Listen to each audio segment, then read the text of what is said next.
Ladies and gentlemen, good morning to another video from the headquarters here from Lucas Nulle in Kerpen. At my side again, my good friend Daniel. Good to have you finally back. So Finally found a bit of time to do a video again. So yeah, awesome. So felt like it's 2 years ago the last time, but it's not that long. But anyway, last time we have talked about interlocks and service plugs and everything what belongs to it. We will link that video somewhere here if you are interested in that. But today we're gonna talk about what is, for example, controlled by the interlock, but also by many other stuffs. It's the high voltage relays, right? Exactly. So they have many different names. Some people call them the contactors because they're very big contacts inside. Okay. Essentially, they are very big relays. So Toyota, for example, call them system main relays. Yeah, like I said, some call them contactors, main relays. Lots of different things. Essentially, what they are doing, however, is breaking that contact between the high voltage battery to the rest of the vehicle. So it's one of the main safety orientated systems that we have in the car. That's why it's connected together with the interlock. So when the interlock is opened, meaning that someone has opened a part of the high voltage system, these contactors should open immediately and separate the high voltage battery from the rest of the vehicle. Interesting what you said as you used the word should. As we know, like a little X-course, which is pretty important for older cars or cars which are in an accident, that these things, of course, can also be welded shut, right? Maybe Exactly. a quick word, what is that? So welded shut. So imagine, so here's one of the relays that we've opened up. So essentially that comes from inside here, like this. And these are actually Panasonic relays. They're the ones that are often used by Toyota, many other different types It's of really brands. massive. Yeah, absolutely. So they're, again, real relays. You can see inside here the core that opens up, that gets pulled up into the magnet of the coil here. So that means you have here the control current running over it? Exactly, the control current, which is basically the current going through to this coil here. As we have learned in school, this creating then a magnetic field? Yep, exactly. So either pulling towards or pushing away, depending on which way the current is going through the coil here. But inside of this point here, we can see that we've got two contacts. So one side coming in from the battery, one side coming out from the battery. And at the moment, they would be open circuit. And then when we create the contact, then there'll be a contact going through. Okay. The main thing is that what you spoke about when they get welded shut is we can often have high current within electric vehicles, especially during that initial startup. You've got these massive capacitors inside the inverter. Yeah. And capacitors can soak up so much energy that they're almost like a short circuit. So you have, in this case, something called a pre-charge circuit. So normally what we'd think, if we've got a high voltage battery, we've got high voltage positive, high voltage negative. Yeah. And that means that completes the circuit through the thing. And we've got a contactor on both sides. What we have in this case, however, is a pre-charge circuit, which is a resistor inside which closes before either one. There's a few different generations now. As usual. The classic is the pre-charge is on the high voltage positive side. So instead of just having a full, without any resistance, there's a resistor on the pre-charge side which slows down the amount of current. So that means they could be a little bit smaller, not that thick and strong, these pre-charge relays. I think you have also brought some of the pre-charge relays with us. I've got a couple of them here. That some of the older ones were like this, however. Okay. So they did use that. I've got a couple of the modern ones here as well, pre-charge resistors. They look it's not resistors. really tiny. Yeah, exactly. So something to perhaps look out for on modern vehicles. It's basically, it looks like a normal relay.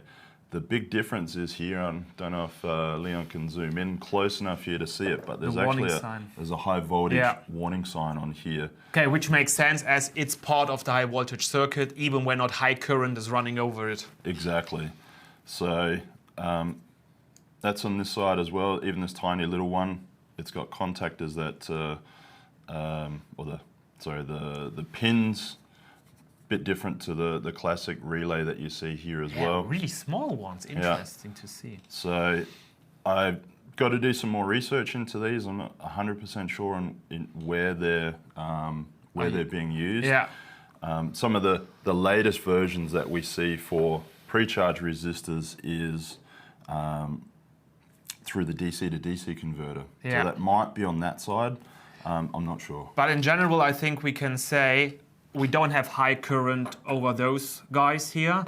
But of course, what you said here, when we close or even when we open the high voltage circuit here, we have really high current running over those guys here. Exactly. So and that's a good point. It's when it doesn't matter when it's closed about the high current. It's the moment of closing or opening. Exactly, and you get that huge spark that's occurring that can pit the contactors. And so what you often find in a lot of these as well, especially the high-end relays, they'll be completely sealed here, and there'll be different gases with inside. Gas, yeah, I've seen that before. To extinguish that spark as well. So that it even won't be created, basically. Yeah, exactly. Coming back to what your original question was about them being welded shut. So through this spark, through the high current, often with faults or things like that as well. It doesn't normally happen, but it has happened in the past where these contactors will weld shut. Weld because of the current, the amount of current goes through there, melts the So a really high temperature comes with it then? Exactly, high current, high temperature, melts the contactors together and they stay shut. It's obviously a disaster if you're working on these vehicles because you can think, okay, vehicle's turned off. This is what happens when you press ready button. So you press ready button, it'll go through the sequence to activate these with the pre-charge and then with the main contactors, and then car says ready. So you would expect when the car is turned off, not in ready mode. It's not ready anymore. It's not ready anymore, and that voltage that we have in a high voltage battery is no longer at the inverter. So, and that's a part of why we do the isolation procedure. Yeah. Is when you isolate a vehicle to work on parts of the high voltage system, you trust but verify.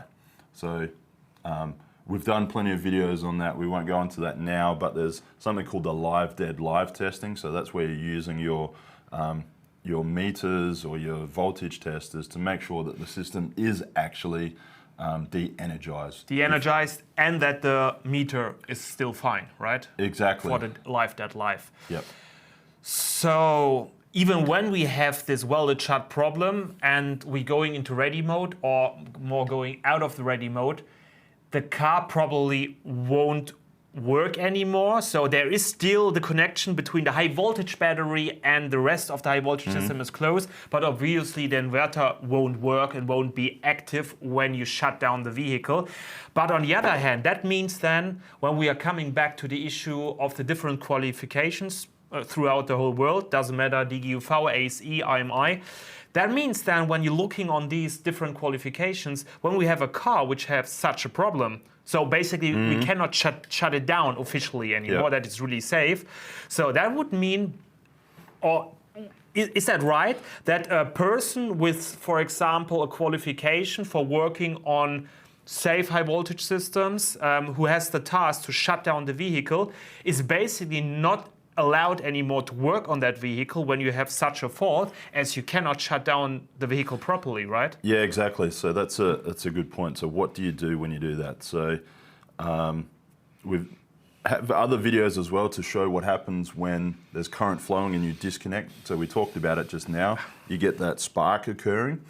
The problem is when we shut this down now, there could be current still operating, flowing in the vehicle somewhere. So it could be somewhere, exactly. Could be somewhere. So there's different strategies for that. We spoke about the service disconnect.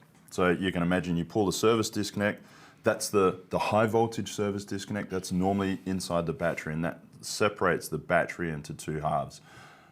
When this battery is separated into two halves, you still have, what a lot of people don't understand is that you've got one battery that's got a negative and a positive output, but you've got all these cells in the middle to increase the voltage. So what you do is you separate that into two batteries.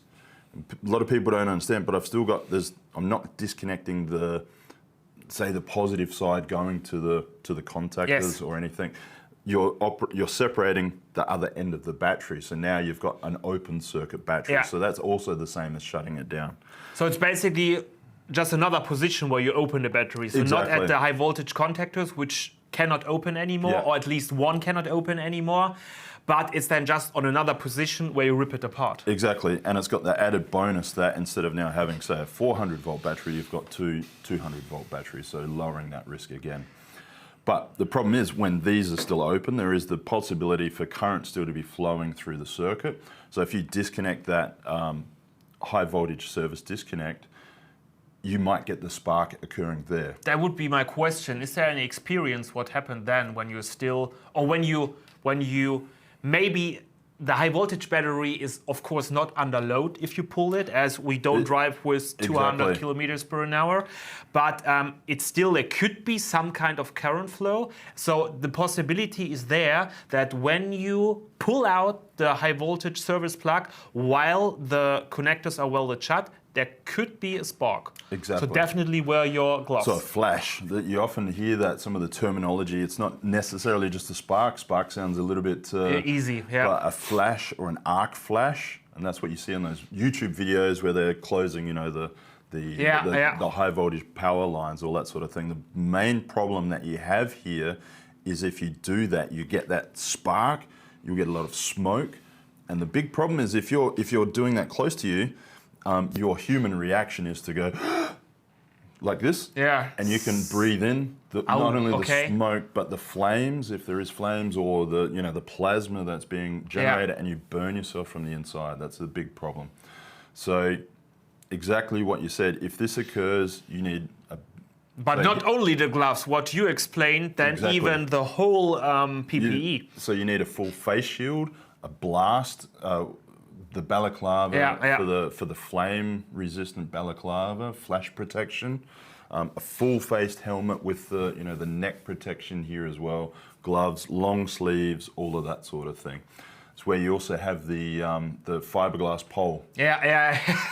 The otherwise known as the service disconnect. The technician disconnect tool. Yeah, you told me that. Exactly. So, but here again, because I can think that a lot of people will say like, "Oh, I've never seen that." I think that's a situation again. It probably won't happen in your whole entire life as a mechanic, but when it happens, it could be really, really worse. Exactly. And this is why you just wear this stuff, especially so. From my feeling, it would be like I would wear this when I'm working, especially on older cars or on accident cars, where I just do not know what happened there. Yeah, I mean, in the end, it doesn't matter. You, like I said before, you trust but verify. You do it for every vehicle. You assume that it could be the case for every vehicle. One slight difference, what we just spoke about there, is a lot of modern vehicles are going away from having a service disconnect. True, yeah. Manufacturers don't want people, even trained technicians working on or playing around with the high voltage side. So they're removing that manual service disconnect. So you can also see that in the video what we have done. We will link that here, where is the low voltage service disconnect. But the low voltage service disconnect doesn't help us in this case if the contactors are welded shut. As the low voltage service disconnect is not part of the actual high voltage system or high voltage circuit. So that means when you pull the low voltage service disconnect, it's more like a trigger which tells the system. All it does is turn these off. Turn these, okay, like they don't get the power, they cut the power. Get the control signal. But when it's welded shut, it doesn't matter. Yeah. Exactly. So that's the next big issue with that. And so what those manufacturers have in those cases, because then you literally can't do anything. There is no manual service disconnect to remove. What they have is a pyro fuse in the battery then. So that's you can imagine that it's similar. It's not a contactor. It's complete, but it's a little unit similar to this, but it's got a little explosive charge in it. And that blows the contactor, or it blows, like there's a little bit like a fuse, but instead of burning the fuse through current flowing through, like a normal fuse, it gets a control signal to explode, and then it breaks a little bit like what you have back in the day with the 12-volt batteries. I think there's also some safety systems in a case of an accident that the 12-volt is disconnected as well. I think there were some They're versions. resettable sometimes. They are resettable, but I also think there were some examples where they had something like that, what you explained. Yeah. But from the idea, it's the same. It should immediately disconnect. Exactly, something. but they have to be replaced then. So yeah, of course. And they're inside the battery, and that is then the not replaces, but it's a way to replace, I guess, the manual service disconnect. So. All right, mate. So what about? Can you show us this thing live working, even when it's not inside the car? Do we have the chance? Absolutely. So what we'll do is we'll have a look at some of the values that you might use to test some of these. Okay. So I think we need this one then here. We've got the ohm meter there. So maybe we can just set that up here. You can check this. I already put it on the right mode. Got it on the right side as well, because that's also our insulation tester. So we've got two ways to put the leads in. It's on the right side.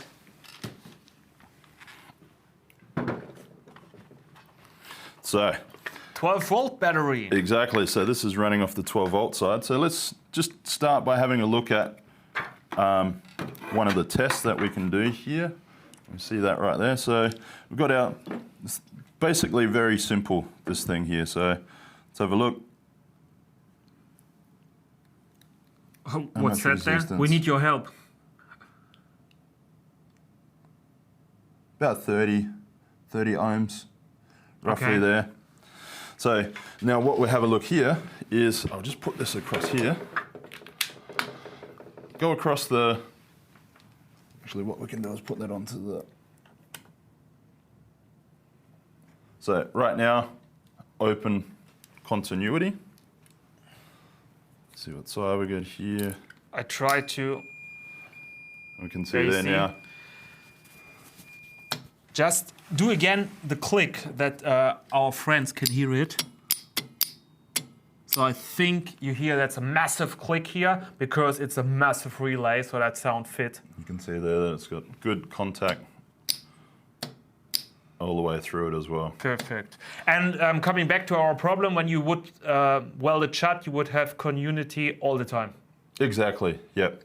So if it was welded shut, you would see that it's obviously take it out to measure that. Don't do it while it's built in. So we said now, when we have a welded shut problem, I think that would be up here, right, in this section. Can we figure out, or could there be any problems with the coil? Yeah, absolutely. So that's the check that we did there as well. Obviously, it's your normal coil. So now these are going to be inside like this. Either we've got either with a connector like that, or with the wiring. There's loads of different types. Nice orange. Just a couple that I've got here. The different types that are the way to fasten the cables coming in. Not quite sure if we answer that question. Where do you find those guys? Are they always part inside the high voltage battery, or could they also be outside the high voltage battery? So just that our friends can They're imagine usually that. pretty close to the battery, so mostly in the battery management system. How complicated is this in general? It's difficult to answer in general, but if you say now we have to, when you get the task, we have to change the relays of the box. So is it like a module which you can take out? Do you have to rip apart the high voltage Everyone is a battery? bit different. Okay. So sometimes they come as a complete set where you've got 3 relays together.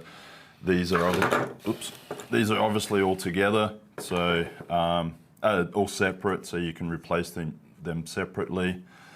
Just depends on the situation, but it's obviously very close to the battery because you don't want then cables coming from the battery to the relays, because each time you get further and further away, losses. Not losses. It's the increasing the risk. So you want them close, so Okay, that you've got yeah. not so far distance, because if you put a cable in between this, then someone can remove the cable. True, yeah. It's all about trying to avoid risk and minimize risk as much as possible. Everything comes together.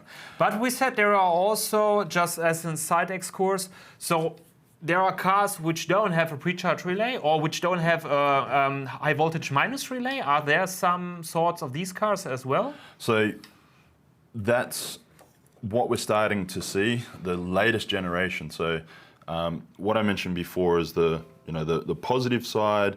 It's a positive, negative on the high voltage battery, and then the very first generation there was a resistor on the positive side.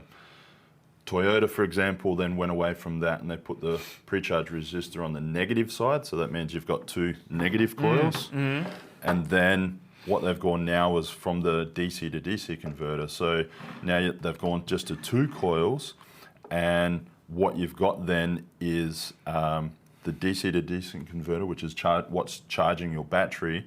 That's using the 12-volt battery to, normally we're decreasing high voltage into low voltage to charge the 12-volt battery. Now we're going to use the 12-volt battery to increase the voltage and charge the capacitors inside the inverter. And then that way we're saving a complete relay here and the pre-charge resistor and everything there as well. Which means less components, less weight, less cost for the car manufacturer. So that makes sense for him. Probably less complexity as well. Okay, but basically we can say all the relays, even when they have a different shape, they have a low voltage connection as a control connection. They have a coil which is connected to the low voltage connection, and then they have like a separated high voltage line where the drive current is running over, and that's basically the simple setup of each high voltage relay, right? Exactly, yeah, nothing too So it doesn't special matter to if you take this one or if you take this one. Okay, here's basically because of the contactors, because they are pretty small, we actually don't have high voltage running over it, but the basic thing is the same. We have a control circuit and we have a working circuit. Exactly. Okay. So it's pretty simple in the end. What we can perhaps see here is we've got this white here. This is actually a ceramic. Ah, okay. So when you're replacing those, just be very careful that you don't drop it. Don't drop it. Don't over tighten it as well, because you can crack this housing. Remember the ignition plugs from the old days. The spark plugs. Spark plugs, sorry. Yep. Yeah, Spark exactly. Plugs. So. Okay, but now let's come to the modern thing. As we have talked here about the standard ones, and you said what was back in the day, but I have heard something about smart relays. So what is that? I mean, I think that's also important, especially for the condition of the high voltage relay, but I think you can say a little bit more to that. So what I know with the smart relays are part of our Unitrain system. So just quick remember, we have our electric drive, we have the inverter, and we have our high voltage battery. Of course, everything is here low voltage, but we have emulated or simulated a high voltage battery in a low voltage area, but with all the conditions that you can understand how a high voltage battery works. And of course, we have here also some relays in it, and they are smart, right? Exactly. Well, we can actually do both with this system. True. So depending, we can do the conventional because system. You are smart, we have a system which can do both. Yeah. Try to do as much as possible. So this is actually an older system that a lot of our customers already have from the three-phase, so the inverter and the three-phase motor side. Can come as synchronous or asynchronous. Exactly. And what we've done here, this is now a few years old, but it's an upgrade that you can do to the old system. But exactly as you say, you can show what the relay process is, either with the smart relays or the conventional relays. Now, the reason we say smart is they go through a weld check every time. So weld, as in what we're talking before, is about how they can stick together. So every time means only when you go into ready mode, or also when you shut down the vehicle? Both sides. Both sides, okay. So what I've got here now is I've connected up our oscilloscope to our Unitrain here running on my laptop, and we'll go through and have a bit of a look what that looks like. So on the vehicle here, we'll go to ready mode. So on here, we've also got our brake button. As most modern vehicles, you have to put your foot on the brake anyway. Press ignition. True. And what we can see there, I'll turn that straight away so that I can stop this. So cool. Right now, if you have a look at the screen here, we can see a little bit of a few different signals. So this is a 4-channel oscilloscope right now. This one right here, this is our pre-charge relay switching on. So before the story basically goes on. So that's as soon as I press that start button, this was the only relay that was activated. and that means basically when everything is fine, nothing else should happen. When just this one relay is activated. Exactly. So what that is, that's the first check for the negative relay, because our pre-charge on this side is on the high voltage plus. Yeah. So if our pre-charge here got turned on, that means and the high voltage minus would be welded shut. Exactly. We would see here already voltage building up. A close high voltage circuit, basically. Exactly. But it would go like, it would not go straight up, but like you see it there in this curve, as we have the pre-charge resistance. The resistor, exactly. So that's our high voltage in this case. So we can see here, I've got different voltage divisions for each circuit. So the B, C, and D are the control side of the relay. So they're running at 5 volts per division. So 5, 10, 12 volts. Our high voltage side is running at 10 volts per division, so 10, 20, 30 volts. So we can see that. So even though they look similar levels, they're actually on they're different voltages. When there would be now a reaction of the high voltage side, we'll see that. Oh, okay. I can build that in, that we can see what that looks like. So let me just explain this one here. So then that gets turned off, and we see here, this is now, so it's on and then gets turned off again. Yes, all good. Now we see here, this is our negative side gets turned on. Yeah. And again, we don't see any of the high voltage. So this would now be checking, that's our negative side. So that's now checking to see if the positive relay is welded shut. And in a normal car without smart relays, they would switch on the negative and the pre-charge. At the same time. Just go for it.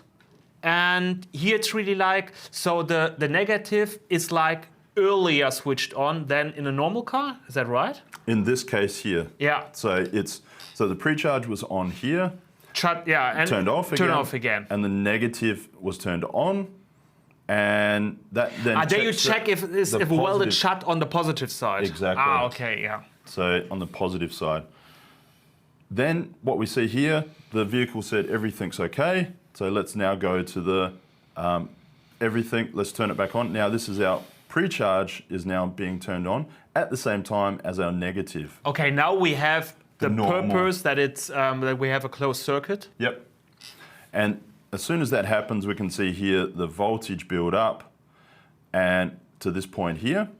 Now right here, this is where the car says, okay, the voltage build up, is it all within specifications, all good? All good. And then it switches on the high voltage plus relay as well. But the pre-charge is still on at this time, right? The pre-charge is still on. Yeah. And you can see right here, there's a tiny little overlay overlap between the two. But as soon as that main relay comes on, we can see here, we have now full voltage. Because there's no resistor, so the resistor doesn't have any meaning anymore. Effect, yeah, exactly. And then when it gets to that voltage there, everything's good. And it then switches off the pre-charge resistor. And then, so this last little bit here, I've turned it off quickly to get it all onto one screen at the same time. But this part here is ready mode. And then right at this point right here is when I pressed off again. So turn the vehicle off. So there you see that immediately the high voltage plus relay is shut down. Yep. But what we see here is the high voltage negative is on for much longer. So the reason for that is because the plus has a chance to be welded shut during Like we startup. explained in the beginning. Exactly. So there is a slight chance that the plus side. And then the current wouldn't drop down. Exactly. We can see that as well. We'll have a Okay. look at that, what that looks like as well. Just before, is there a possibility to explain why you have this different I was just about form? to get to that as well. Sorry. So we can see here there's a little bit. That's what we call passive discharge. Ah, okay. So there's the capacitors that we spoke about inside. We can see them on here, but inside the vehicle they're huge. They're like Coke cans or something like that. Big can. There's lots of them. They can contain lots of power.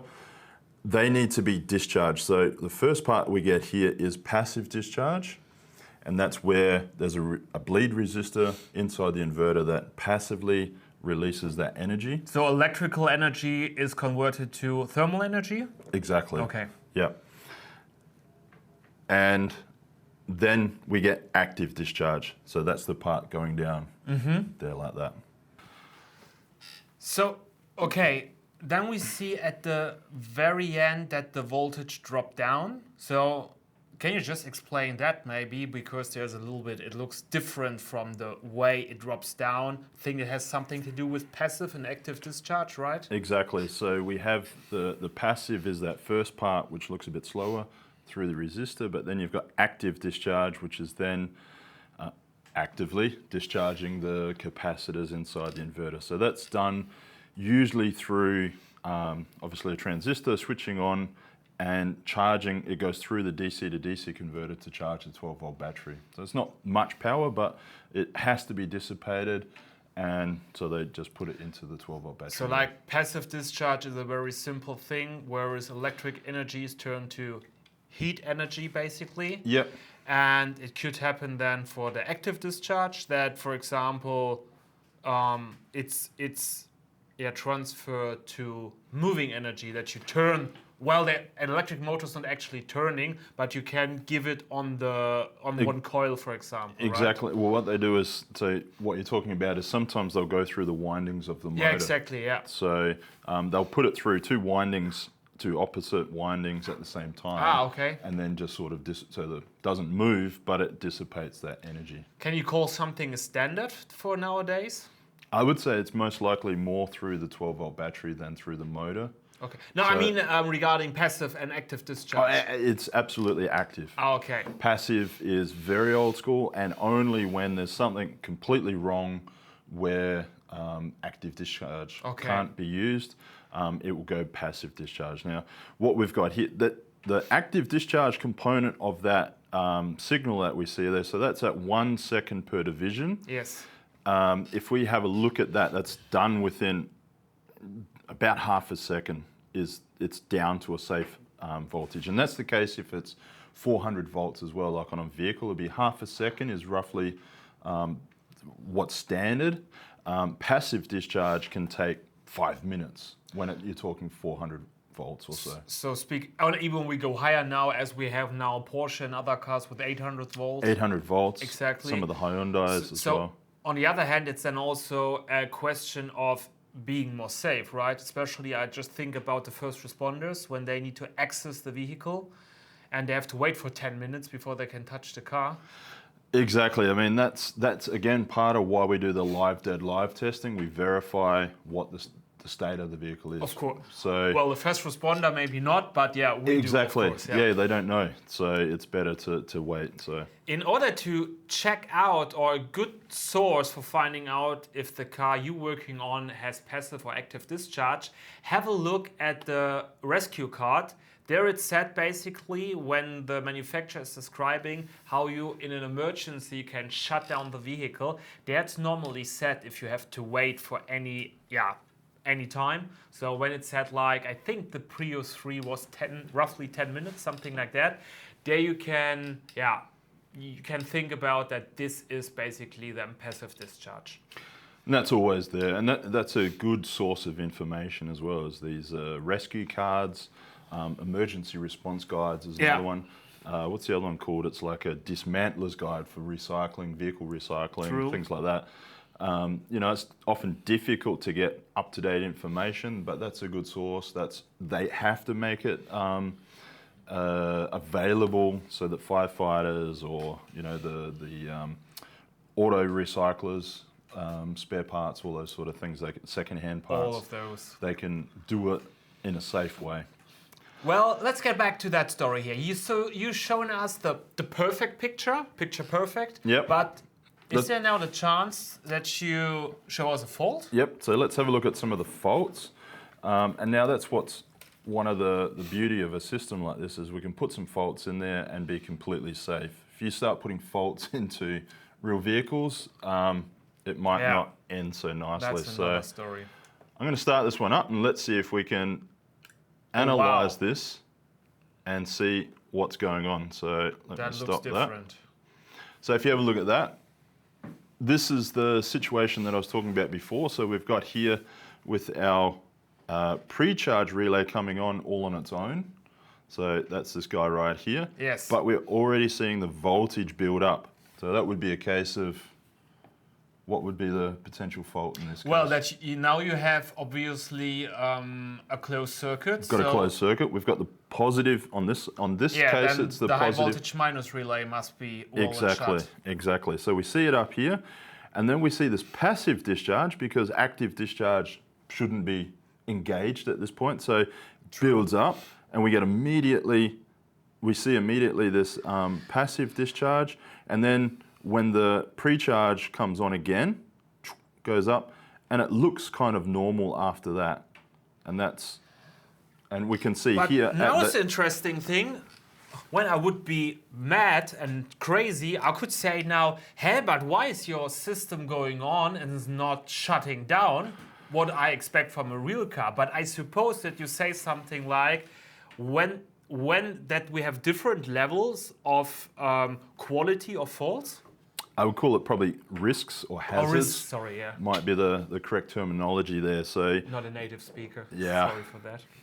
So, and maybe just from my... Something like this so we get the yellow triangle, for example. So and we've the got red one for very serious ones. We had the triangle, you won't see it there, but you've got a yellow triangle with the lightning bolt in it. And it's when you said, okay, we have a fault, so the high voltage minus relay is welded shut, but this can't lead to really big problems. I think there are cars which do not have a minus, even a high voltage minus relay, right? So where they just... I don't know about that. I think I have seen that. You can comment in the section if you know which cars, if there are cars, then write it. But when I talk bullshit, then write this too. Okay, but this is not such a serious fault, right? Exactly. So you'll get the yellow warning symbol. I mean, every manufacturer is going to be a bit different as well. But the ones that we've analysed, they'll say this is a yellow warning symbol, go straight to your workshop. So there's a difference between yellow, normally allows you to keep driving. A red one will be, okay, stop. Shut down. Yep. So that's one of the faults there. We'll have a look at the next one. So I'll click on that. So what's happened there is, you may or may not have heard that, but clicking on the pages, let me just show what that looks like. So here we've got all of the different experiments that you see. So this is now part of our real experience learning course, which we call LabSoft. Yep. Or the software we call LabSoft. But we're not here to do a big sales pitch on our stuff. We're here to show... Just for your site information. Exactly. So oscilloscope can bring that up. So I'm going to reset that now. Okay, so what we've got now is a different fault. I'll get you to start it and let's just see what it looks like. Absolutely. See if we can work out which one it is. So that looks pretty normal. Let's shut it off now. Okay, there you go. So you've pressed the button. What I'm going to do is press stop there. So what do you think this is the case? So the light blue one here is our negative. This is where you press stop. Okay. So normally without smart relays, I think both would shut down at the red level. Exactly. So you're opening one of the relays. So obviously the high voltage plus relay, and now the minus relay is still shut. And you see that the high voltage is going on, and first, when the negative relay shuts down, then the passive discharge. So he recognizes a fault and he doesn't use, obviously, it's a serious fault as the high voltage plus relay is welded shut. And now it deactivates the active discharge and it uses the passive discharge. And that would be red fault. Exactly. So we have to reset the system here as well, because that is, so what would happen here is this would be a typical case where the relay has welded shut when it was closed. So when it was controlled, turned on, it's welded shut. And you can see that there in the signal. So the problem is, next time you start that vehicle, you've got a welded plus high voltage relay. And then when you turn that on, you're going to bypass the resistor. The resistor. Yeah. And the problem with that is that capacitors will act like a short circuit. They can accept so much energy so quickly, you'll literally melt the cables. Wow. So that's what's going to happen. Yeah, okay, when there's no resistance with so much voltage behind it. Exactly, yeah. That's high current. So, and you see now here on the camera, we have the red fault light and I can't start it again. Yeah. No way. So we have to go out of our system over here. So let me reset that oscilloscope and let's have a look at another fault, see if we can work out which one it is. So, can you handle that? I'll see. So on, press off this time. And press stop. Oh, luckily. Okay, interesting. That looks like a roller coaster. So what's happened here is... Start looks pretty normal, does it? That looks pretty normal, so that's... Well, actually, see how pre-charge is on? Yes. Off, but where does the high voltage start? Right here, when the negative should be on its own. So this would be a case that's... that the pre-charge relay is welded shut? Possibly the pre-charge relay. On the first thing, it just reacts normal because we just see the control current basically here. So we can't, the car can't see if the system is if the relay is welded shut. Exactly. When it just switches on one relay for itself, right? Okay. Exactly. So that's why it switches one on at a time, because it can measure the amount of voltage that's building up there. Yeah. So it says, okay, what's happened here is the plus side has been switched off, but our pre-charge, now this is most likely not going to happen because the pre-charge has a much lower current. Yeah. You never know. You never know. Theoretically, it can happen. Exactly. And the car, up to this point, it doesn't know that there's a fault. So right here, what it does is like we've seen before, passive discharge starts. Yeah. And then it goes into active discharge. And it's trying to actively discharge and it can't get rid of all of the current. So because you have this closed circuit with the resistor. With the resistor, so it's not the full current that we've seen before with the plus relay was welded shut. Now it's the pre-charge relay, so it's got the resistor and behind it. And then it stops the active discharge. And it just gives up. And it says like, okay, there's something really wrong here. And then it waits till it gets to the negative is switched off, and then it just passively discharges till But before it builds over the resistor, it builds up the voltage again, as we have this closed circuit over the pre-charge relay, right? Exactly. So passive, active, and then about here it's like, okay, this is not working, and then it switches off active, and then just goes into passive discharge. That's amazing. Easy. So yeah, we don't do a sales pitch, but this is just what I always love. How easy you can show it with how much, or which basically no effort within seconds. Yeah. When I just think about how can you show something like that on a real car, that's basically it starts getting dangerous. Nasty, yeah. Especially, you need a broken car. But then you can't show the signal faults. You need a car where all the relays are What actually worries me is that we're getting into the point where electric vehicles are becoming... it's a part of almost every automotive training now. So we're seeing it all around the world, of course. All over the world. What I'm a bit worried about is teachers actually, in fact, trying to do things like this. I think there's a few theories out there that people say the first people to be severely hurt. I think there has been people killed now on working on or messing around on the high voltage side. Well, when you do Google search for videos, what private persons are doing, as sometimes. Yeah, okay, that's another story. But I think people trying to understand this stuff, they're going to get a little bit more courageous, and start measuring high voltage, bypassing safe, because you can't access high voltage anywhere without opening an interlock manipulating somewhere. it. You have to manipulate it, and it kind of worries me about what's going to happen. People trying to simulate these things in real vehicles. Yeah, but what I really love about this thing here in that case is that you don't need to be in the high voltage area at this level of training in order to understand really complex principles. and high level principles, basically. Absolutely. You know, Cool. Let's have a look at this one. The next one, so we're on the next fault now. So start it up and let's see if we can work out which one this is. Here we go. So there you go. Will he hit the stop button? In time. Okay. So this is where it's got to a point and it's discovered a problem on the for example, the main positive relay.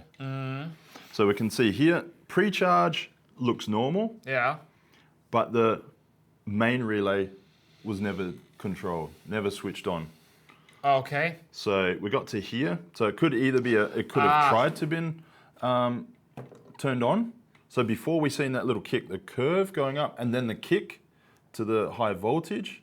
It's a little bit more pronounced here that you see on a real vehicle, but we do that deliberately so that you can see the difference between the two. The red line is running down. This one right here. So that's right there. So what we seen on the one before is that there was just before the main positive relay would get switched on, and then you get our full voltage. But right here, it's done the pre-charge correctly, it's done the negative side correctly, our voltage is, we've filled up the capacitors, and then it's like the BMS says, okay, switch the main positive relay on, and nothing. And then it's like, okay, there's something wrong, switch the system off, and it goes into passive discharge. But this has now nothing to do with welded shut. Nothing to do with welded shut. It's just a broken, or it could be a wire problem. It could be the control side of the relay, or it could be the contacts of the relay itself. Or the coil itself, that the coil is broken. Okay. Yeah, exactly. So, but as soon as it here determines... Here it's about that there is not a continuously connection, here's no connection. Exactly, exactly. So, another simple one. We've got a couple more here. Let's see what... let's do one more. I don't know what they are, so we'll work it out. But that's the beauty. You can play with it and see what it is. If I have such an expert at my side, for sure. Oh, what's that now? So. Nothing happened at all. So. Which one do you think that is? What do we see there? We see the pre-charge relay, right? The pre-charge relay, what normally comes on after the pre-charge relay? Yeah, but we have now here an issue with the high voltage minus relay that he can't switch it on or can't reach it. Before we didn't control the plus relay, something's happened here on the negative side. And therefore we have no So we have voltage at zero closed circuit, there we have zero high voltage or the DC link voltage. We just see that, and of course the system's like, okay, nothing. Can't do anything here. Yeah. So that was an amazing insight also now with measuring tools and a LabSoft course to see the different, or see it from a diagnostic perspective, what happens there and how much can happen inside the relays, which basically I thought at the beginning of our discussion here, that's a pretty stupid thing, simple thing, but even here is a lot of smartness inside. Absolutely. So the control side of it, how it's controlled, sometimes done through the BMS or other manufacturers. Everyone does it a little bit differently, but yeah, it's different ways on how to make life a little bit easier in the end, basically. So, you know, with that intelligent relays, it's just makes it a little bit more safer. I mean, that's part of the, we've seen with our experience with firefighters, police, they were a little bit worried about how this can be, how do they come up to a vehicle that's been crashed? How do they know it's safe? Things like that. So, you know, that's another one point. I'm not sure we brought up that last time either, but these contactors are usually connected to the, not connected to the airbag system, but if the airbag goes off, that's going to be another signal to switch these contactors off as well, so that the system's, again, usually free from voltage after an accident as well. All right. So just where Daniel says it, if there are any first responders out there, or even body and paint people, and yeah, all sorts of these kind of businesses where you have to deal with high voltage vehicle, but you don't have to go in too much detail about it. So yeah, just write into the comments, let us know. We have also some training systems where we could go in more detail for this job group. So we are happy to do that. Let us know. For this time, I think we call it a lesson. That was pretty amazing. So. Let us know what else you want here. I mean, we've got inverters here, we've got three-phase motors, all that sort of thing. So whatever you want. We can talk for hours about this topic or the whole topics. Just let us know what you want. Write it down in the comments and give us some good ideas on what we should do for the next time. Absolutely. Daniel, thank you very much, mate. Thanks, man. Have a great time. See you soon and enjoy the rest of the day. All the best. Bye-bye. See ya.